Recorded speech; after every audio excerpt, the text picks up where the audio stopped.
Yeah, I'm sick.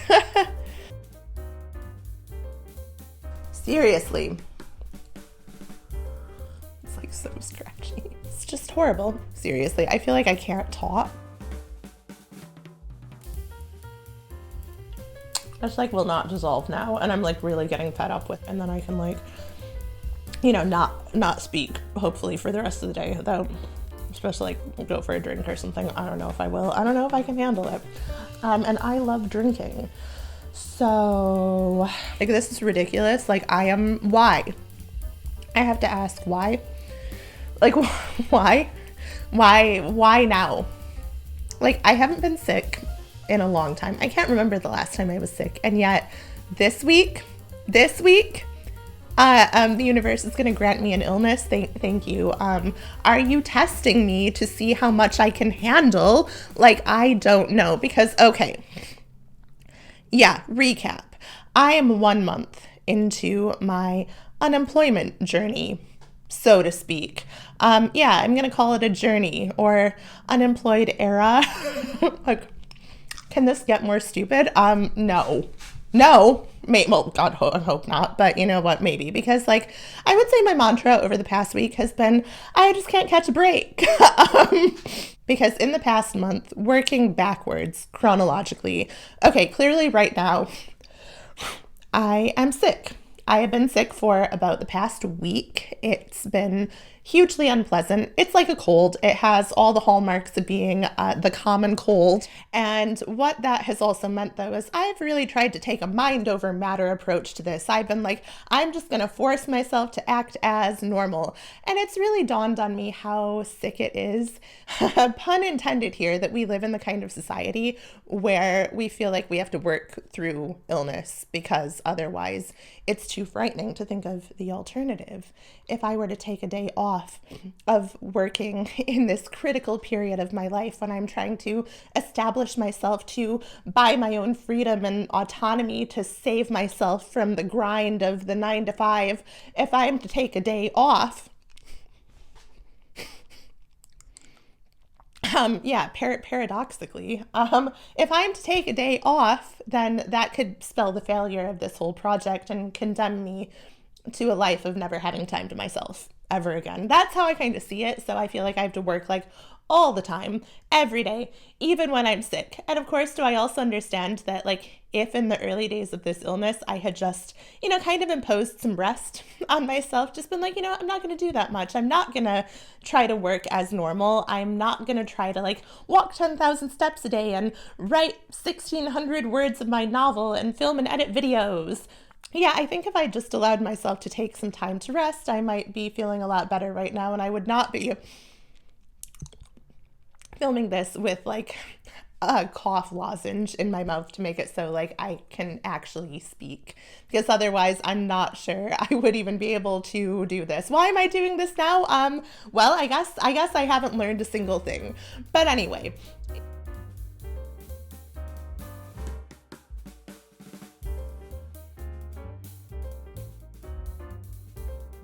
continuing our backwards chronology, the week before this week of illness was the week where I really felt the fallouts of the recent US election, feeling lost, scared, hopeless, disappointed, angry.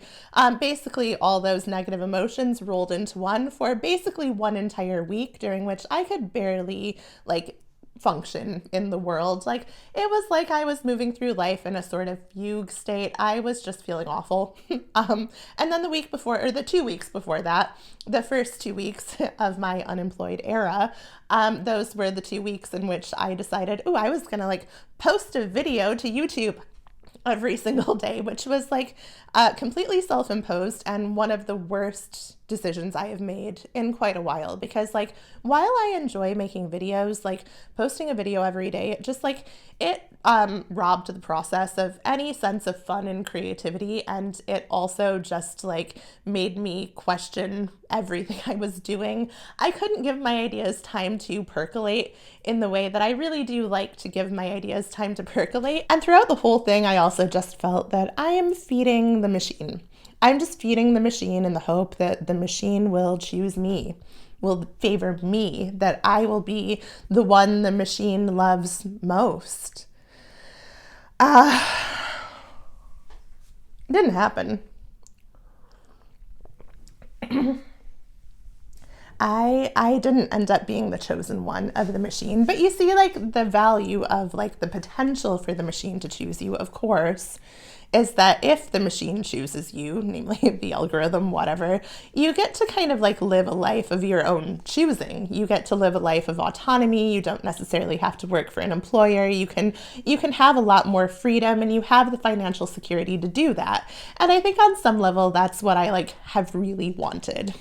And anyway, I don't know, I got to thinking about this because, like, I've been reading over the past couple of days this book, In Defense of Witches, which I like picked up at a charity shop several months ago, actually, and I'm only just reading it now. But wow, like, incredibly apt timing, as it turns out, because, like, this book is all about all of, like, the expectations and assumptions and pressures that are imposed upon women in so many ways, like in terms of our physical appearance, our expectations for how to be in society, the expectation that women will fundamentally occupy the role of mother and caretaker, even if they have no inclination to do so.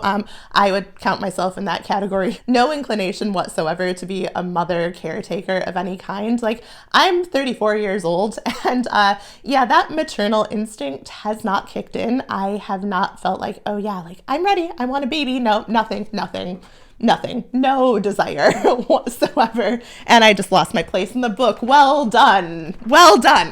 Can't catch a break. When it rains, it pours. Damn it.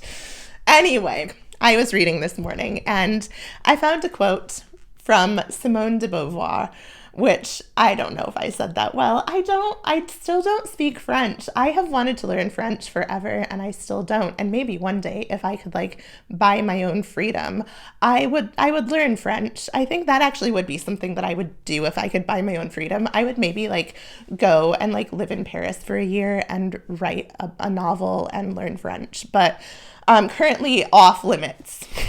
Anyway, here's what our friend Simone had to say.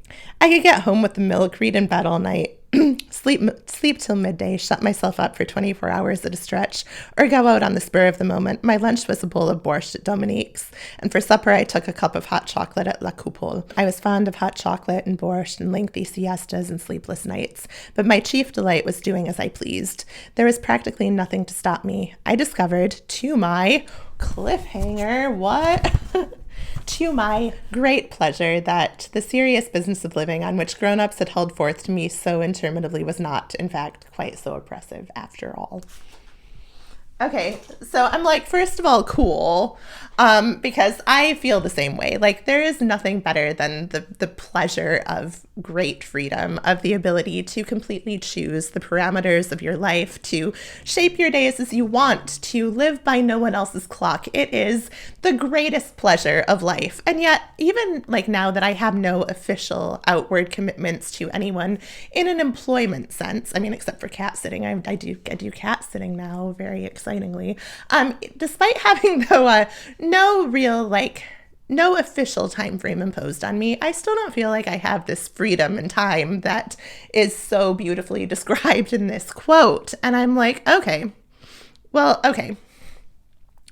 Because as I'm reading this, like, of course, I'm like, oh, I love this. But then I'm also like, okay, like, so how did that work financially, though? Like, how is she supporting herself in, like, doing the sleep till midday, like, read and write and go around and wander and live life to your greatest pleasure? Like, how was she doing that? How was the freedom paid for? And I mean, I don't know, but it feels like it just seems so off limits to have that kind of freedom today in the modern world. And like, and I certainly feel like I can't have any of that freedom. I feel like I'm still living now, not according to an employer's clock, but according to a clock that I've set for myself based on what the machine of production supposedly wants of me. So I have to produce all this stuff all these videos, all this writing in the hope that somehow it will win me my freedom. And like so far, I don't know if it's going to work.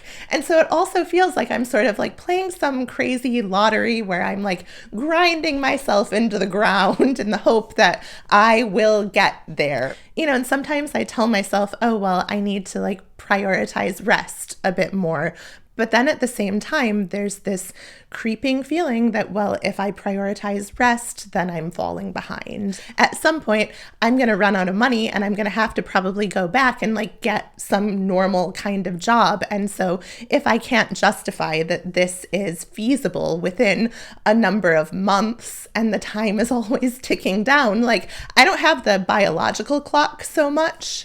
But I definitely have the like success and achievement clock, I guess, which is like just, I mean, equally horrible because I'm like, oh, wow, like I haven't written a novel yet. Like, oh no, like I have to finish a novel by the end of this year. Like if I haven't at least written a novel by the time I turn 35, which is like getting startlingly close, like scarily close, like I will turn 35 at the beginning of next year, and that's terrifying. Can I do enough? I can also imagine people telling me, and I've tried to tell myself before, well, like, what if you just like dial back the achievement impulse? And I'm not sure I can. Like, that is one of the most hardwired things in me. Like, I have always been a bit of like a push myself to be the best, to do something great, to create something.